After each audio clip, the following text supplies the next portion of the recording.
Hi friends, இன்றைக்கி நம்ம ஒசூரில் இருக்க எக்ஸிபிஷன் போயிருந்தோம். மீன் அக்வேரியம் செம்ம சூப்பராக இருந்தது. அங்கே பார்த்திங்கன்னா இது வரைக்கும் நாங்கள் ஒரு 2 வருஷம் ஆயிடுச்சு வெளியில் போய். பாப்பா கன்சீவ்லேருந்து ப்ரெக்னென்ட்லேருந்து வெளியிலே போகவே இல்லை.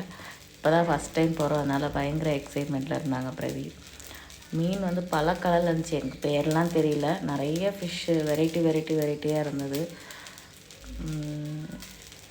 ஸ்கூல் லீவ் டைமில் தான் எக்ஸிபிஷன்லாம் இருக்கும். ஆனால் இங்கே வந்து இந்த டைமில் போட்டிருந்தாங்க. அதுவும் நாளையோட க்ளோசிங் டைம் வேறு சொல்லியிருந்தாங்க. அதனால தான் நாங்கள் இன்றைக்கி லாஸ்ட் டேனால அவசரமாக போனோம். கூட்டம் ரொம்ப அதிகமாக இருந்தது. மழை வேறு. நாங்கள் 4 மணிலேருந்து கிளம்பியிருந்தோம் போகிறதுக்காக. கடைசியில் மழை செம்ம மழையோடு தான் போனோம். போயிட்டு வந்தாச்சு. பசங்களாம் செம்ம ஹாப்பி. பார்த்திங்களா, செம்ம கூட்டம் வேறு. அதில் நான் இது வரைக்கும் இது மாதிரி மீன் அக்வேரியம் போனதில்லை. எக்ஸிபிஷன் போயிருக்கோம். ஆனால் இதான் ஃபஸ்ட் டைம். பார்த்திங்களா, எவ்வளோ பெரிய மீன். இந்த மீன் உயிரோடு இருக்க செத்துச்சானே தெரில. அப்படியே எல்லாமே ஸ்ட்ரைட்டாக நிற்கிது. இப்போ கேட்டப்போ தான் சொன்னாங்க இந்த மீன் அப்படி தான். இது பார்த்திங்களா, இதுதாங்க இந்த எக்ஸிபிஷனில் ரொம்ப பெரிய விஷயமே. ஒரு பொண்ணு வந்து 4 மணிலேருந்து நைட்டு 10 மணி வரைக்கும் எக்ஸிபிஷன். தண்ணிக்குள்ளேயே இருக்கிறாங்க மீன் மாதிரி. ரொம்ப கஷ்டம் இல்லை? அது பார்க்க தான் அவ்வளோ கூட்டமே அங்கே. அதுக்கப்புறம் பிரவி ஹாப்பியாக செம்மையாக விளாண்டுட்டு இருந்தாங்க. இந்த இதில் பலூனில் விளையாடும்போது ரொம்ப சேஃப்டியாக விளையாடணும். அவங்க கீழே விழுந்துட்டாங்க. கை வேற கொஞ்சம் இதாகிடுச்சு, வீக்கமாகிடுச்சு. மேலேருந்து இறங்கி வரும்போது விழுந்துட்டாங்க.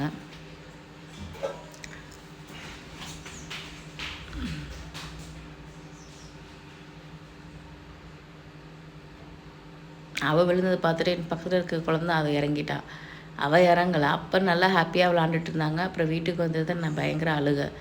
ரொம்ப பெயினாக இருக்குதுன்னு சொல்லிட்டு உடனே ஹாஸ்பிட்டலுக்கு போய் பார்த்தோன்னே அதெல்லாம் ஒன்றும் இல்லை, லைட்டாக சும்மா வீக்கமாக இருக்குது அப்படின்னு சொல்லிட்டாங்க. அப்புறம் சாப்பிட்டாச்சு.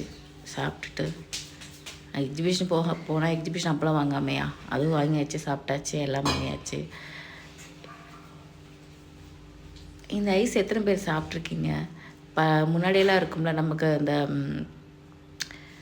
ஐஸ் வந்து ஒரு இதில் வச்சு தேய்ச்சிட்டு அதில் எசன்ஸ்லாம் ஊற்றி கொடுப்பாங்களே சின்ன வயசில், அந்த இது இருந்துச்சு. Cola ice. அதனால் அந்த ஆசைக்காக வாங்கி சாப்பிட்டேன். ஆனால் சாப்பிடவே முடியல, ஃபுல்லாக இருந்துச்சு.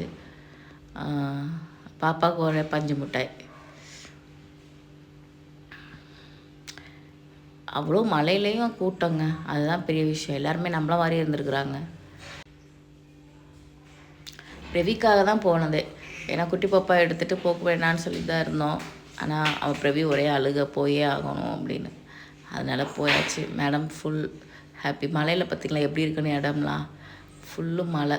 ஆனால் நாங்கள் போன டைம் கொஞ்சம் மழை ஸ்டாப்பாக இருந்துச்சு. இடையில ஒரு 1 hour கூட இல்லை. நாங்கள் போயிட்டு உடனே கிளம்பிட்டோம். அதில் போயிட்டு இருந்துட்டு ஆனால் எல்லாம் அந்த திங்ஸ் எல்லாம் குழந்தைங்க விளாட்ற திங்ஸ் எல்லாம் எல்லா இடத்துலையும் போல் இங்கேயும் வேலை தான். முடிச்சாச்சு. தேங்க்யூ.